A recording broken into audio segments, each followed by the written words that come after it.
বাংলাদেশে যারা তদারকি সরকারে আছে তাদের মধ্যে এই সমস্ত ছাত্র নেতা এই সমস্ত ছিল, সমন্বয় কমিটি কৃষক ছিল, তাদের নাকি 7-8 জন মারা গেছে।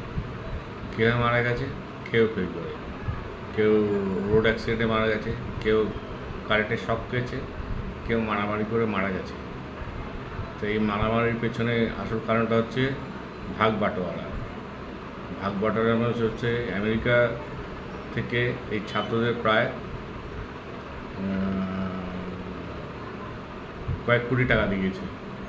বাংলাদেশি হিসাবে মনে হয় 12-13 কোটি টাকা হবে। তো এই সমস্ত টাকা পেয়ে এই যারা ছাত্ররা যে হাসিনা হাঁটাও, তারপর স্বৈরাচারী শাসক হাঁটাও এইসব আন্দোলন করছিল, এগুলো যে টাকার বিনিময়ে হচ্ছিল সেটা প্রমাণ হয়ে গেছে। আর এই টাকার ভাগ বাটোয়ারা নিয়ে 7-8 জন মারা গেছে, আবার কেউ বিদেশে পালিয়ে গেছে। এই ছাত্রীকে দেখা যাচ্ছিল, মহিলাকে দেখা যাচ্ছিল, সেও দেখা যাচ্ছে পালাচ্ছে। আর এই সরকারের তদারকি সরকারের যে আইন মন্ত্রী ছিল নজরুল, সেও আমেরিকা অলরেডি চলে গেছে।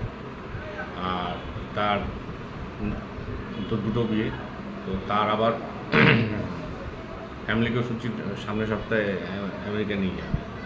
তা ঘটনা যেটা পালাচ্ছে কেন, পালাচ্ছে না ঘুরতে যাচ্ছে পরিষ্কার না। তবে এরা পালাতে বাধ্য হবে। দেশবাসী এদের দেশের লোকেরা যা আশা ভরসা দেখিয়েছিল, আস্তে আস্তে এরা বুঝছে পরিস্থিতি খারাপ, মানে কেটে পড়ো। এখন এরা বুঝে গেছে। তো এখন শুনছি 2 মাসের জন্য নাকি আর্মি সব কিছু কন্ট্রোল করবে। ম্যাজিস্ট্রেটের যে সমস্ত ক্ষমতা ছিল সেগুলো সব চলে গেছে, পুরো ব্যাপারটা আর্মি দেখবে। তো হঠাৎ এরকম কেন?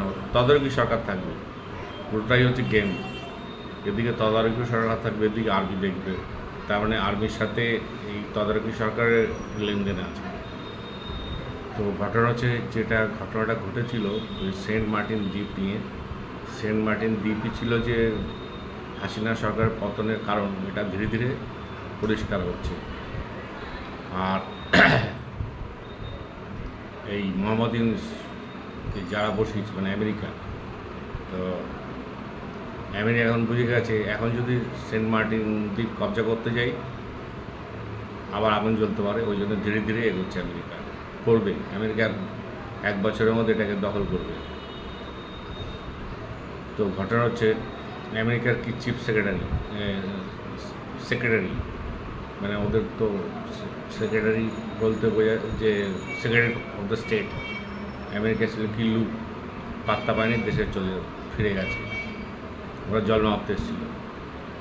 তো ঘটনাটা হচ্ছে, তো হাসিনা যেটা বলেছিল, একজন সাদা চামড়ার লোকের সে বলেছিল আমাকে দ্বীপটা দিয়ে দিন, তারপর আপনি কীভাবে ভোট করুন, যেভাবে ক্ষমতা দেবেন আমরা ক্ষমতা থাকতে আপনাকে সাহায্য করব। ওটাই যে আসল কারণ এখন ধীরে ধীরে প্রমাণ হচ্ছে। আর বাংলাদেশি কামড়েরা বলছে স্বাধীনতা পেয়েছে। কতবার স্বাধীনতা হলো? 1947 একবার স্বাধীন হলো, সেটাকে বলছে স্বাধীনতা। 1971 স্বাধীন হলো, যে ওটা একটা স্বাধীনতা। আবার 1924 বলছে স্বাধীনতা পেল। তাহলে একটা দেশ কতবার স্বাধীন হয়? ওটা কেউ শুনেছেন একটা দেশ এতবার স্বাধীন হয়? কিন্তু শুনছি, হ্যাঁ বলতে পারতো সরকার চেঞ্জ হলো, বাংলাদেশে গণতন্ত্র পেল, এরকম কিছু বলতে পারবে, স্বাধীনতা পেল। হ্যাঁ রে বাবা, তোরা কতবার স্বাধীন হতো? তো বাংলাদেশে কাঙ্গুদের বলছি, এদের কি একটা মৎস্যমন্ত্রী আছে, মহিলা, বয়স্ক মহিলা, সে বলছে ইলিশ দিতে পারবো না। তো ইলিশ দিতে পারবে না তো হয়েছে এটা কি? দুঃখ প্রকাশ করছে, সরি ইলিশ দিতে পারছি না। তা আপনারা আলু আর ডিমটা অন্তত পাঠান, এটা বন্ধ করবেন। তা আলু, ডিম, কাঁচা লঙ্কা, পেঁয়াজ সবই তো আমরা পাঠাই, তো নাকাও মারার কী আছে? তাই এই ভদ্রমহিলাকে বলি, এর কয়েকটা ইন্টারভিউ দেখছিলাম যে আগের দেশের লোক খাবে, তো খান না, আপনাদের কেউ বারণ করেছে? আপনারা ইলিশই খান। তাই মনে হচ্ছে যেন পশ্চিমবঙ্গের লোকরা ইলিশ খায় না। আর ইলিশ বলতে কারা খায়? পশ্চিমবঙ্গের লোকরাই খায়, বিশেষ করে কলকাতার বাজারে ইলিশগুলো আসে, এছাড়া যায় কোথায়? এর বাইরে তো বেশি দূর যায় না। আর পুজোর সময় 1000-2000 টন ইলিশ আসে, বলে নাকি ফ্রিতে দেয়। আমি কোনো দিনও শুনিনি যে বাংলাদেশ সরকার থেকে ফ্রিতে ইলিশ পাঠানো হয়েছে, আমি শুনিনি।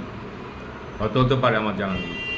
আর ইলিশকে ফ্রিতে পাঠায় যারা ব্যবসা করে, তারা ব্যবসা করতে হচ্ছে লস করতে। ইলিশ যখন পাঠায় তো বাংলাদেশ সরকারের তো ইনকাম হয়। আর ইন্ডিয়া সরকার তো কেনে না, কেনে এখানকার ব্যবসায়ীরা কেনে। তো ইন্ডিয়া সরকার পারমিশন দেয় ইম্পোর্ট করার।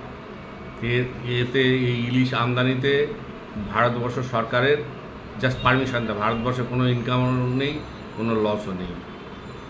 মেনলি ব্যবসায়ীরা, এপার বাংলার ব্যবসায়ী যারা আছে, কম দামে ইলিশটা আনে, বেশি দামে বিক্রি করে, ব্যাস, এর চেয়ে বেশি কী আছে।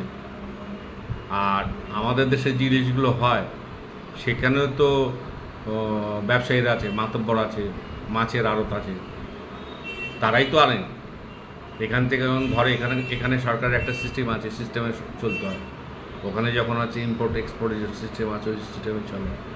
তাই ইলিশ আনে, সোজা কথা ব্যবসা স্বার্থে। বাংলাদেশের ব্যবসায়ীরা যখন লাভবান হয়, ইন্ডিয়ার ব্যবসায়ীরা একইভাবে লাভবান হয়।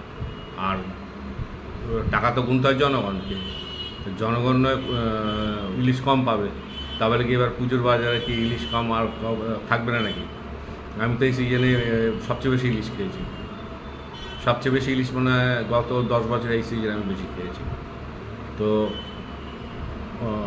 ইলিশ পাঠাবে না বলছে, ইলিশ না পাঠালে দু দেশের সম্পর্কে কোনো ব্যাঘাত ঘটবে না।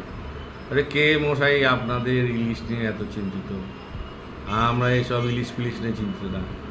আপনারা ইলিশ পাঠাবেন না, আমরা তো আপনাদের মাছ পাঠাই, রুই মাছ, কাতলা মাছ। আপনাদের বাজারে যে বিক্রি হয় এগুলো কোথা থেকে যায়? ইন্ডিয়া থেকে যায় না? আপনারা তো নিজেরাই বলছেন ইন্ডিয়ার মাছের দাম কম। তা আপনারা তো ইলিশ পাঠান না, আমরা রুই মাছ পাঠাই, কাতলা মাছ পাঠাই, চারাপোনা পাঠাই। আমাদের মাছ খেয়েই তো আপনারা বেঁচে আছেন।